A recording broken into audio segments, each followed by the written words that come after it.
This is episode 25 of the Relentless Man podcast. Laws versus Rules, part 4. Hi, and welcome to the Relentless Man podcast. I'm your host, Christian Mojaiso, and my goal is to help men die empty, to make sure that you die having used up every ounce of potential that is trapped within you.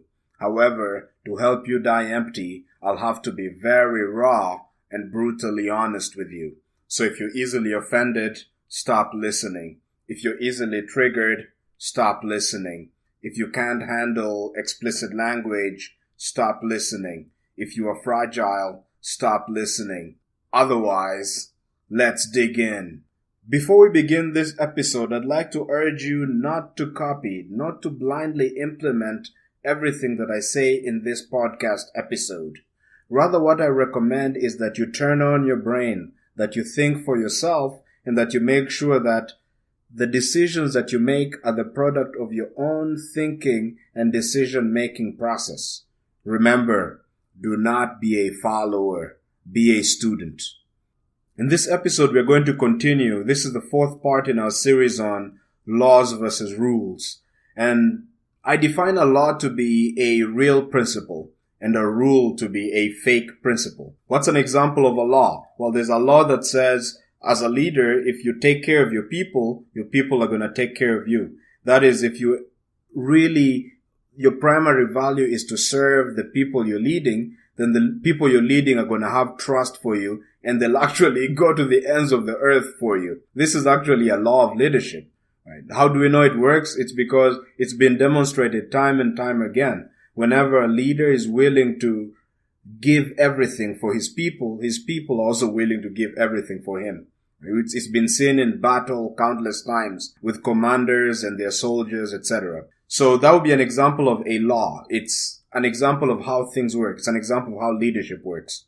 Now, there are rules, right? That's a real principle. And of course, another example I'd given before was, look, for instance, there are certain poisons, if you ingest them, if you take in those poisons, you're gonna die. Okay, so that's another law, is you take in that poison, maybe you swallow arsenic, well, you're gonna die. So that's a law of, in this case, maybe we could call it the law of poison, if you like, for this particular poison, the law of arsenic, whatever you want to call it. But that's an example of how things actually work.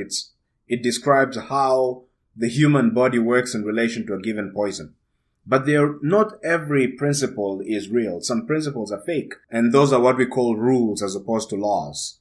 Well, what's a possible example of a rule? One rule you may have is that, let's say, you've somehow convinced yourself that you just can't handle money. Is this a law or is it a rule? Is it really true that no matter how hard you try, whatever you do, whatever books you read, whatever financial advisors you meet with, you'll never be able to handle your money? Well, the answer is no. So in this case, we say that this belief, this principle that you can't handle money is actually a fake principle. It's a rule and not a law. And there are many other rules that you've probably encountered before. Maybe you believe that you can't understand complex ideas. That is, other people are able to understand complex ideas, but not you. Is this a rule or is it a law? That turns out to be a rule because there are methods, there are ways of thinking, there are tactics you can employ in order to be able to understand complex ideas. So if you're able to do that, then it means that this principle that you can't understand complex ideas is not real. It's actually a fake principle. And so in this episode, we're talking about rules versus laws. Laws, real principles. Rules, fake principles. And we're going to continue in the same spirit. What I'd been doing was I'd get a question. I'd have a maximum of 4 minutes. Whenever the alarm rings, I have to stop and move on to the next question. So let's continue with that.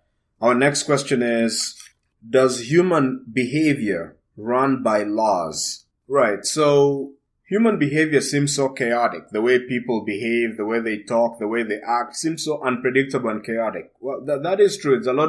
It's really chaotic and it's very complex. People are very complex. You could spend a lifetime studying a human being. But are there laws that govern human behavior? Absolutely. And that's what psychology is all about. And that's what they do is there are lots of ways that human beings behave. We are different, but we have many ways in which we fundamentally behave the same.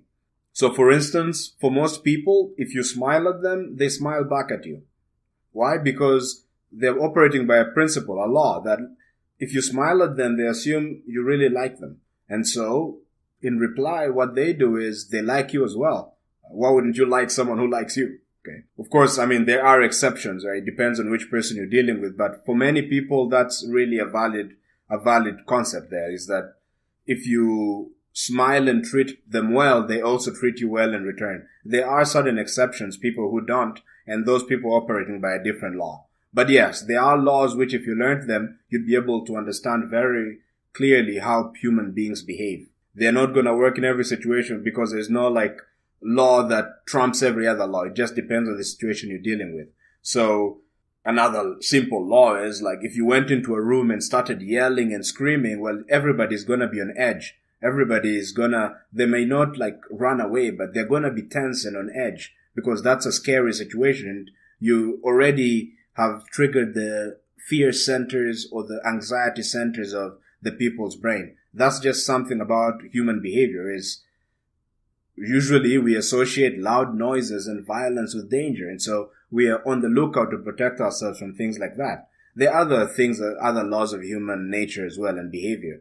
For instance, one of the laws is people are highly motivated by fear.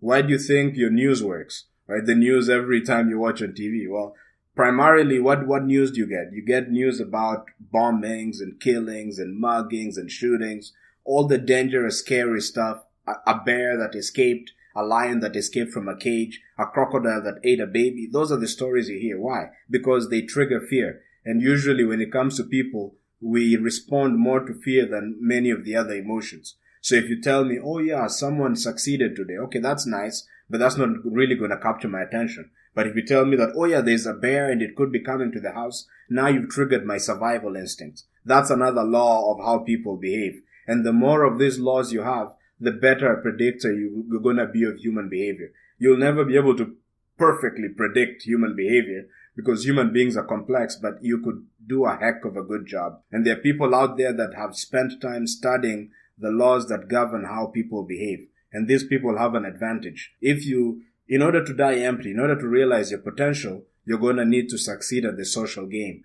which means that there are certain things that are not optional. One of them is learning the laws of human nature and the laws of human behavior. That's not optional for a relentless man because you're going to have to deal with people and you have relationships, so you want to know how people operate. What motivates them? What do they like? What don't they like? How do you get them to do things? You need to understand the laws of human nature. That's actually non-negotiable for a relentless man because ultimately you have to deal with people. There are other laws you don't necessarily need to learn. For instance, if you're a dancer, you might not need to learn the laws of golf because, well, you don't play golf and you can survive perfectly fine. You can realize your dancing potential without ever needing to play golf. But there are certain things that we all need to learn, whether we are wrestlers, dancers, podcasters like me, and that's human nature. All right, gotta move on to the next question. I just ran out of time there. If I pray hard enough, God will solve my problems. Why do I need laws when I have God? Okay, so this is coming from someone who maybe has a religious background and you feel that, look, when I go to church and the pastor, they tell me to pray, and if I pray, all my problems will be solved. If God will solve my problems, why do I need to spend my time learning the laws of how things work? So obviously, if you're not a religious person, this question doesn't make any sense to you and you wonder why anyone would ask it. But there are religious people out there. I used to be religious. I'm not as religious anymore. I'm still spiritual, but I'm not as religious. But I do understand where you're coming from in this case, because when we go to church or when in many religious traditions, we are told to pray and ask God to help us in our situations. So the reply I'd say here is, look, if you read the Bible or many of these religious texts, one thing is that, well, the Creator, God, gave you a brain and He expects you to use your brain. He gave you certain skills and capacities when He put you on the planet. What that means is that He expects you to use those tools, okay? So if you're going to consult God when you really need a miracle. So for instance, it's kind of stupid to consult God to help you to do something that you can do yourself, because then you're not really using God and you're not using the tools that He gave you.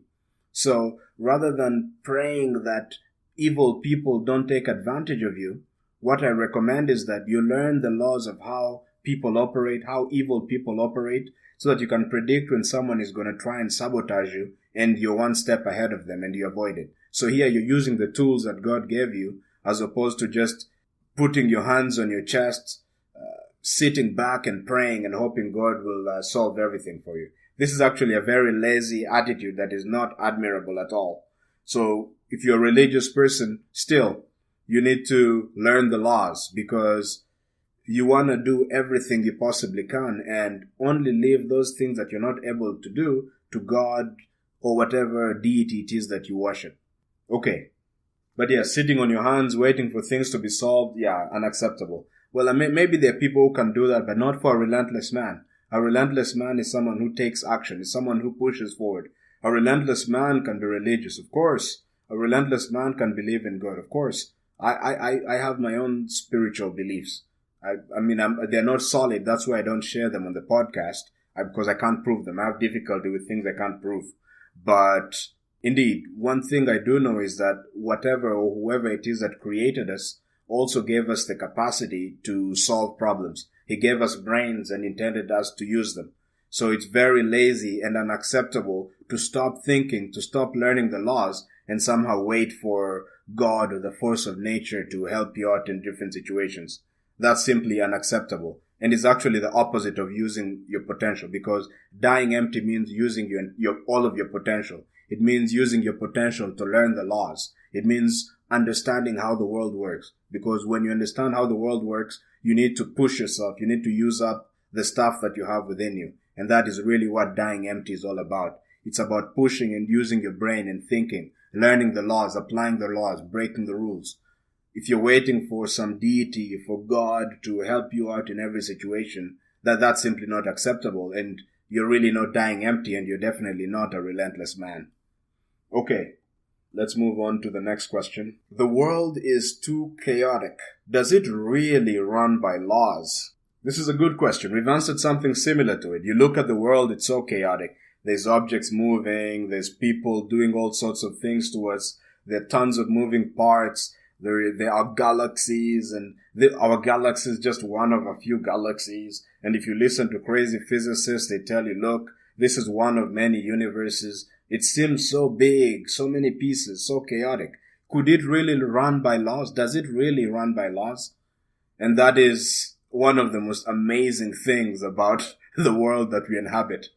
You look at its complexity and you think it can't possibly run by laws, but as any scientist will tell you, it does.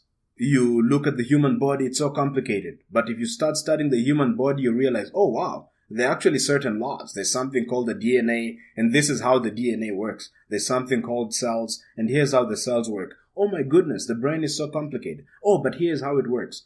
The more we dig deep into things, the more we realize that there are patterns and laws. That's what our brain is good at, is finding patterns. And yes, however chaotic the world looks, at least I've never encountered anything or heard of anything that if you studied it really hard, you wouldn't be able to find the laws by which it operates. Yes, that is an amazing fact of nature. An amazing fact of our world is that it's comprehensible. It can be understood. It runs by laws, right? And what this in particular means for you as a relentless man is there's really no excuse. It also means that no matter how complex things appear, if you really think about them, you'll begin to uncover how they work. If you're in a relationship with someone that seems impossible to work with, they're so chaotic, they do a lot of unpredictable things, they look complicated and can't possibly be comprehensible. Well, it turns out that they can. If you really sat down and tried to think about their behavior, tried to think about their motivations and study what they do, maybe you're like, oh wow, so-and-so always frowns when I make mention or when I talk about his sister. Every time I talk about his sister, he's always frowning. Why is that? And then you'll begin to figure things out. Oh, wow. Yeah, he told me before that maybe his sister beat him up when he was a kid, and maybe that's why. Or whenever I talk about his brother, he breaks into tears. Why? Oh, it actually turns out his brother died when he was 5. Now you understand more about the human being, and you understand the laws by which they operate, the point of view from which they view the world.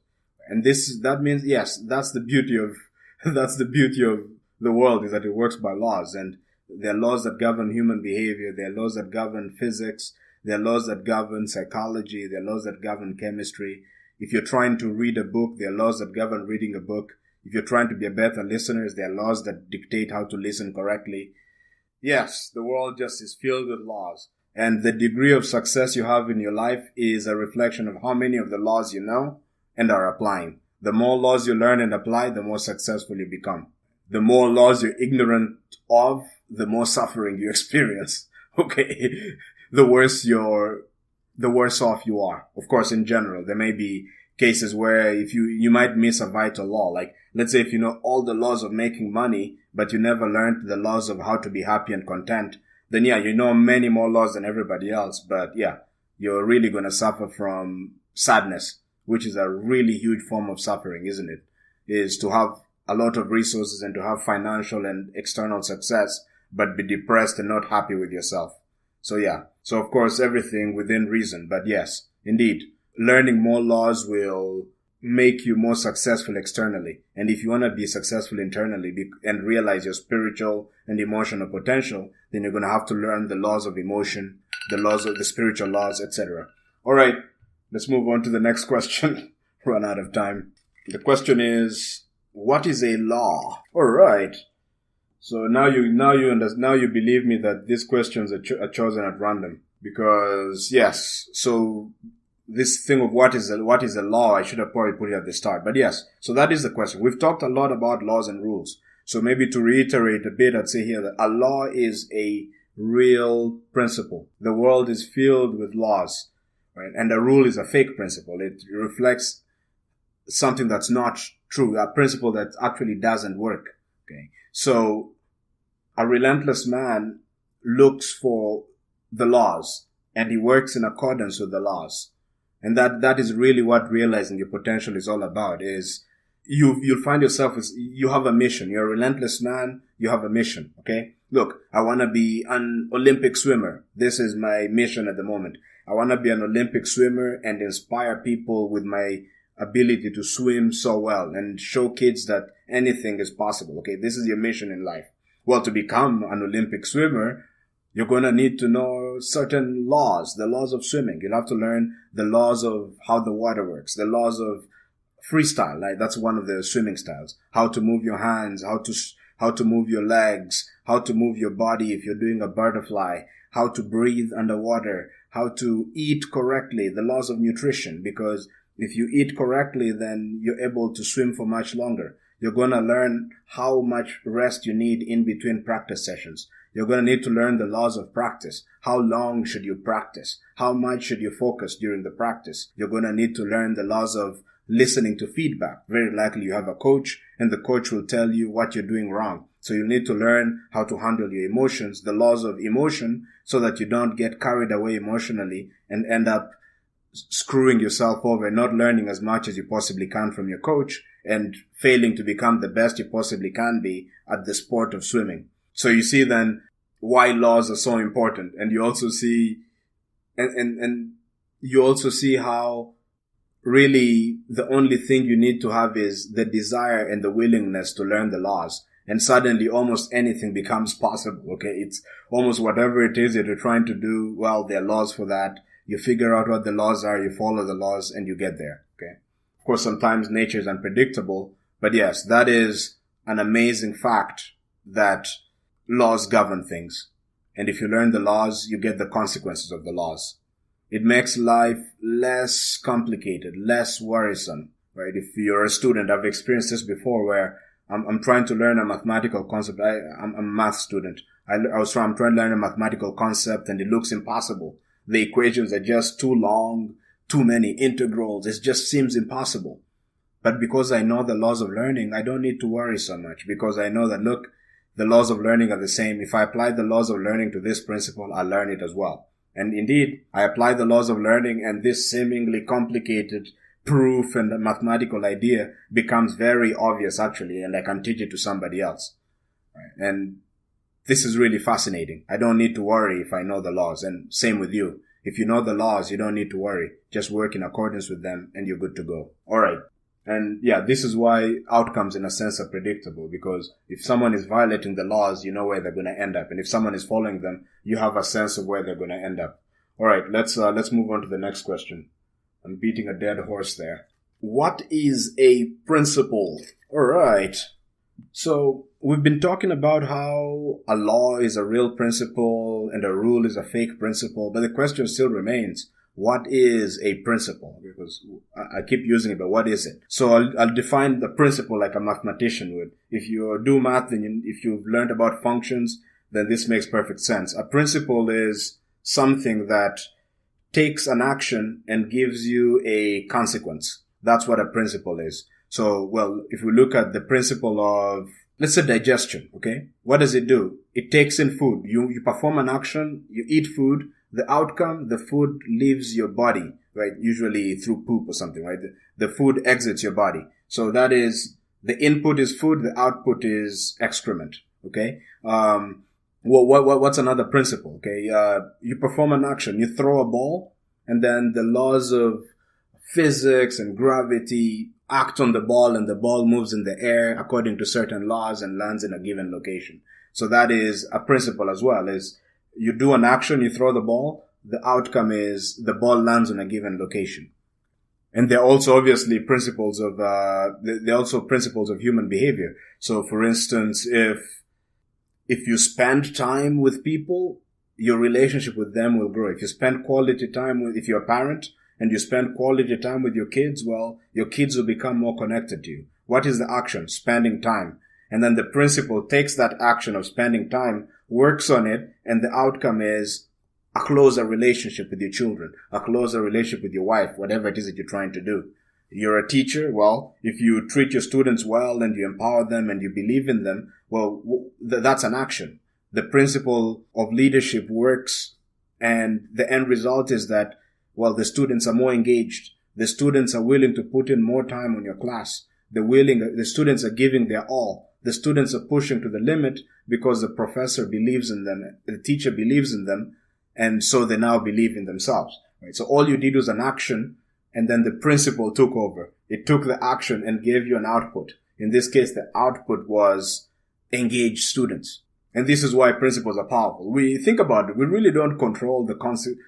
All we do is actions, right? The consequences are taken care of by something. And the thing that takes care of our actions is what we call a principle, right? This was really abstract, but that's really what it is. And that's really how the laws work, okay? It's, you want to be a good public speaker? Well, there's certain actions you need to do. One is you need to show up confidently in front of first you need to show up in front of the audience, okay? So if you show up in front of the audience, the principles of public speaking begin to work. And maybe you need to project your voice. All you do is you project your voice, and then the principles of public speaking are in play. The end result is you have a more engaged audience. You appear confident to your audience, and your audience listens to you more.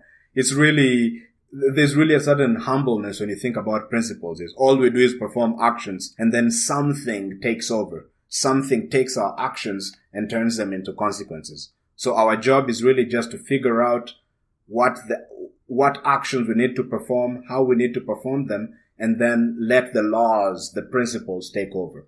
It's pretty fascinating. It's a different way of viewing the world, but yes, a very sensible way, and one that will dramatically simplify your life if you really work in accordance with it. Because you never need to be really worried about things anymore. Whatever it is that's hard for you, just figure out the laws, you figure out the actions you need to perform, you perform those actions, the laws take over, and you get the consequence you're looking for. Of course, sometimes the consequences don't happen, but yeah. Okay, let's move on to another question. I am really lazy. Are you saying that if I follow the laws of discipline, I'll be disciplined? Right, so obviously communities are different. In other parts of the world, actually, I'm even saying other parts of the world, right? So it's very likely you've heard this thing before. That is, people are put into buckets. This guy is disciplined and this guy is lazy. So maybe someone just called you a lazy human being. Okay, you're just not disciplined. Now the question is that really true? Is that who you are, a lazy person? Is that a rule or is it a law? If you look carefully, you realize, no, actually, being lazy and not being disciplined is not who you are. It is not a law of nature. It's not true that despite your best efforts, you're not going to be able to become disciplined and overcome laziness. It actually turns out that you can. How do we know? Many people have done it. I am an example. I have done it. I overcame laziness. How did I do it? I learned the laws of discipline, followed the laws of discipline, and the end result was I was a disciplined person. So yes, there are laws of discipline, and the reason you're lazy is because you haven't learned the laws of discipline and you're not working in accordance with them. So now maybe your question is, where do I learn the laws of discipline? Because the discipline is really core, right? If you have discipline, then everything else follows. And I've done a couple of episodes, right? If you want to learn about the laws of discipline, I've done a couple of episodes on the laws of discipline. One of the episodes was called discipline. Another one was called consistency. Another one was about code of conduct. And a code of conduct is really one of those things. A code of conduct gives you a different way of thinking, because people think that you need to have discipline in order to behave. What I'm saying is you have a code of conduct and your code of conduct disciplines you. A different view, but those are some of the laws of learning. They took me a long time of struggling and effort to master, but I'm giving them to you. And hopefully if you learn those laws, you don't have to struggle with discipline as much as I did, and you can teach it to other people. But yes, you're not stuck being lazy. You're not stuck being undisciplined. It's not who you are. That is part of the limitations, the rules that either have been placed on you by yourself or your society. Maybe maybe at some point you tried to do things and never did them. You tried to lose weight and didn't lose weight. You tried to study and failed anyway. Or your parents called you a lazy bum, and now you believe this is who you are. This is not who you are. These are rules. Right? Really, all you need to do, the reason you're lazy is you haven't mastered the laws of discipline. So quickly right now, look up the laws of discipline. I have a couple of episodes, like many of them devoted to discipline, so you could look those up. And indeed, if you start following them, discipline will no longer be an issue for you. I know, again, because from personal experience, I once lacked discipline, and now I have discipline. The only thing that changed is that I learned the laws of discipline and started to apply them. Those are the same laws that I'm teaching you. All right, let's move on to the next question. Is it possible to know all the laws? Yeah, this is an interesting question. So this guy is probably, you've really bought into the idea of the laws. You now agree that the world runs by laws and you need to learn the laws. But now you're asking, well, can I know all of them? You're really curious. You want to know all of them. Yeah, well, I mean, as far as I can tell, it's not possible to know all of them. Because what would it mean if you knew all the laws of everything? Well, that would mean that you have nothing left to learn. You know everything. And I mean, as far as I know, nobody knows everything. It's not yet possible. Maybe in the future, with an advance in technology, we'll reach a point where we know everything. But at the moment, we're not there yet. And so what I can promise you right now is that the process of learning never ends. If you have a craft, you can always learn more. And that's what learning is, uncovering the laws. And in fact, in order to die empty and realize your potential, you're going to have to keep learning the laws for your entire life. The moment you stop finding out what the laws are and work in accordance with the laws, you've died mentally. You've also just died.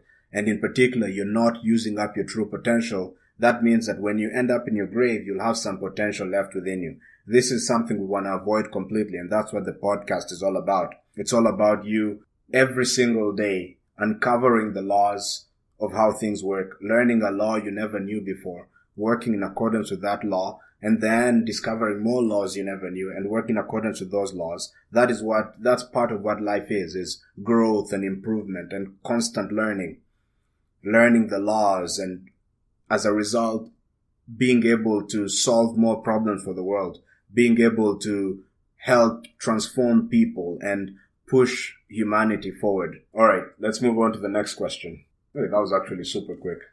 Must a relentless man break rules? Right. So we said that a rule is a fake principle. And we mentioned a couple of them that you might have. Oh, I'm just stupid. Is it true that you're not smart? Well, no, that's actually, there are things you can do to become smarter. So, the fact that you're not smart that is not a law. That's a rule.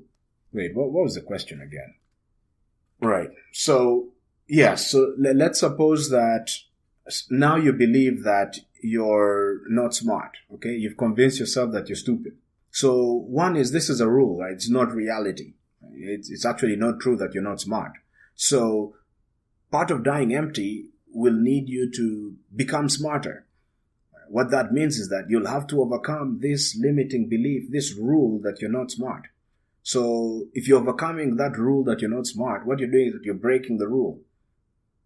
And this is true of any sort of growth. Every time you grow, every time you improve, you're breaking the rules. You think things are one way, but you learn that they're not that way. You've broken the rules. So yes, indeed, a relentless man breaks the rules. Dying empty, you could define dying empty as breaking the rules that hold you back. Not the laws, breaking the rules, because the laws work and they really don't change.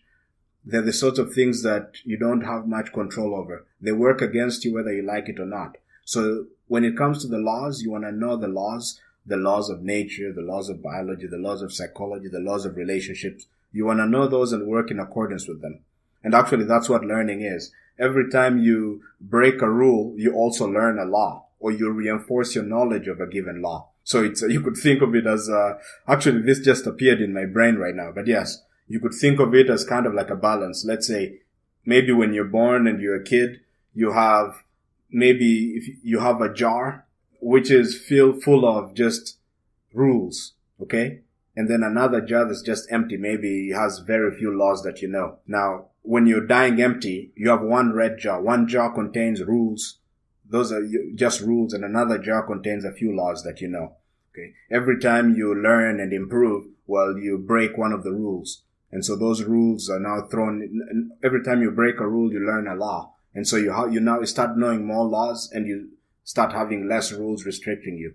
And so you could think of, this is very geeky stuff. I'm even hesitant to continue, but you could think of dying empty. You could think of realizing your true potential as minimizing the number of rules that are at work in your life and maximizing the number of laws that you're working in accordance with.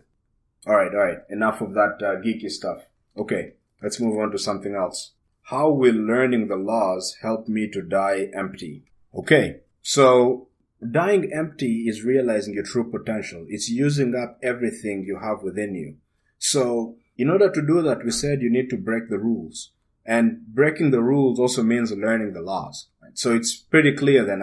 I think I've explained that a lot so if you want to die empty, you're going to have to learn new things. You're going to have to become stronger, become faster, become smarter. To do that, you're going to need to know the laws. Or you're going to need to have somebody who knows the laws, right? So we have that case too. You have an athlete who maybe is a runner. Oops. Okay. Yeah, that was actually the timer from last time. So we still have some minutes here. Yeah, so maybe you have an athlete. I was saying you have an athlete, and the athlete doesn't know the laws of running, but he has a coach who knows the laws of running. And so since his coach knows the laws of learning, all the athlete needs to learn is the laws of listening to feedback and following what his coach tells him. So he relies on his coach's knowledge in order to run. So that is also a way in which, in this case, the laws are helping him to become a better runner, but it's not him learning the laws, but rather his coach knowing the laws instead, and him just following somebody who knows the laws. There are many ways to do it. There's no one way to do it, but yes. So if you're not learning laws, if you're limited by rules and all these limitations, then the end result is that you're going to remain with a lot of potential unused. If you can actually sing, but you believe that you can't sing, now you have a rule that's holding you back, which means that you can never become the singer that you could have become. That is, there's a lot of song that is trapped within you. So you're not realizing your true potential, you're not dying empty, and are therefore not a relentless man. So yes, really, your success as a relentless man is very strongly linked and tied to you knowing the laws. All right, next question. What's the relationship between rules and a fixed mindset? Right, so this is important. So a lady called Carol Dweck talked about a fixed mindset versus a growth mindset. Someone with a fixed mindset believes that everything about them is fixed. So if they're smart, if they're dumb, they're always going to remain dumb. If they can't communicate, they'll never be able to communicate. If they can't speak in public, they'll never be able to speak in public. If they can't lead people, they'll never be able to lead people. That is, they're stuck with what they have. So if I have an IQ of 150, I'll always be left with an IQ of 150. Someone with a fixed mindset doesn't believe they can grow and improve.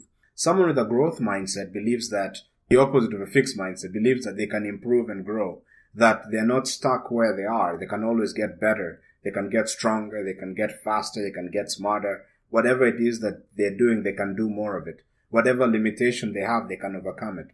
This is actually one of the laws of how you need to think if you're going to realize your true potential. It's important to have the belief to realize that you're not really stuck the way you are. You can always get better and improve. But the question here is talking about a fixed mindset.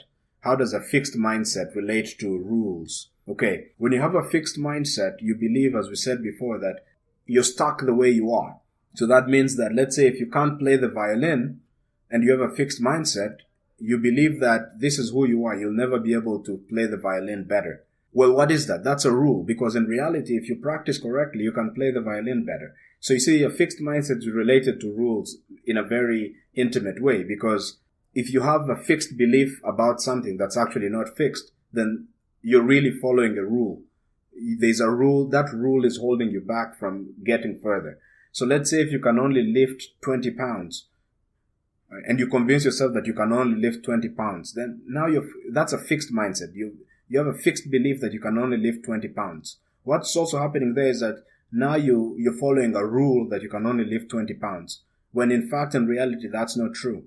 If you increase the weights a little, you could lift a little more, and maybe you'll be surprised when you can actually lift 50 pounds or more. So, yes, a person who has a fixed mindset is also a person who is completely limited by rules, and maybe they don't even realize that they're rules. And obviously that person is also ignorant of the laws, because if they knew the laws, they wouldn't have a fixed mindset. If you really knew that you can actually lift more than 20 pounds, well, you wouldn't believe that you can only lift 20. You'd just practice and lift more. So yes, a fixed mindset reflects ignorance of the laws, and it reflects someone who is hipped and completely living his life based on rules. Naturally, if you're a relentless man, if your goal is to die empty, if you're trying to use up all the potential that you have trapped within you, you can't afford to have a fixed mindset. You can't afford to limit yourself with rules. Rather, what you should be doing every time is unfixing your mind, breaking the rules, learning the laws, and following the laws. All right, let's move on to another question.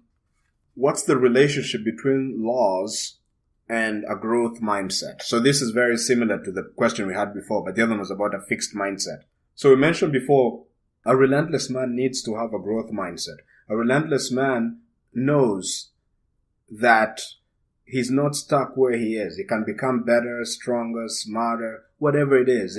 If you can only do 20 push-ups, well, a man with a growth mindset knows that he can do 30 if he wants to. He can do 50. He can do 200 if he wants to. It's something that he can grow to the level where he can do 200 push-ups. So the question is, well, what's the relationship between a growth mindset and laws? Well, the thing is that growth mindset, when you have a growth mindset, you always think of yourself as someone who can improve. What that in particular means is, if you're someone who can improve and you're actually taking the steps to improve and get better at whatever it is that you're doing, it also means that you're learning the laws and you're getting rid of the rules. So you could think of a growth mindset. Someone with a growth mindset is the sort of person who's always growing and improving, is the sort of person who's always learning more laws and is always increasing the number of laws that is learning and breaking the rules that are holding him back. That's another twist on it. So yeah, there are many ways to envision these things, and it's part of my job to just give your brain so many ideas to work with so that you can have the mindset you need to have in order to have a growth mindset, in order to learn the laws, follow the laws, and in order to get rid of and overcome the rules that have been holding you back for so many years. All right, let's do one more question. Is there anything that doesn't run by laws? Yeah, this is a good question. We've been talking about how the world, anything you can study really runs by laws. Literally any field of human endeavor, even a new one. Like if you just create a new video game, at the moment no one really understands how the video game works. Maybe even the creators don't know how to play it so well. But if you just get a bunch of kids and tell them to keep playing that game, eventually they'll figure out how it works. They'll figure out how to cheat the game, how to beat the system, etc. So, yeah, and they'll learn the laws by which that video game works. So, yeah, I'm trying to think of if there is anything that doesn't run by laws. Anything that, if you thought really hard, you wouldn't be able to find laws by which it operates. And honestly, I'm coming out blank. So if you have any such thing, please do let me know. I'm always on the lookout for different ideas to expand my own thinking, because I don't want to be limited by rules. I'm also trying to grow just as you're trying to grow. Alright guys, this has gone on for too long. I think this is very likely going to be, for a while, we're not going to really talk about laws and rules as much. I think this is the last episode in our series on laws versus rules. I hope you found this episode to be of great value to you. Remember that this is your podcast and I'm your servant. My goal is to give you the mindset you need to have in order to realize your true potential and die empty. And right now I know you may not believe in yourself. You may not really think that you have greatness within you, but I'm going to believe for you. I believe in you. If I did not believe in you, I would not make these episodes. But yes, trapped within you is untold greatness. Trapped within you are amazing discoveries. Trapped within you is a brilliant thinker. Trapped within you is a powerful emotional person. Trapped within you is a great golfer. Trapped within you is a great dancer. Trapped within you is whatever it is that you think you're capable of so much more. And this is really what this podcast is all about. I learn as much as I possibly can about the mindset that you need to have in order to get this greatness that is trapped within you, in order to tap into all this potential that you have within you and unleash it so that you can make the world a better place, so that you can help humanity advance, so that you can not only fulfill yourself, but fulfill others as well. Once again, thank you very much for listening. If you have any comments, questions, suggestions, ideas, anything about how I can make this podcast better for you in order to help you realize your potential and die empty, please do let me know. Otherwise, have a relentless week. Bye.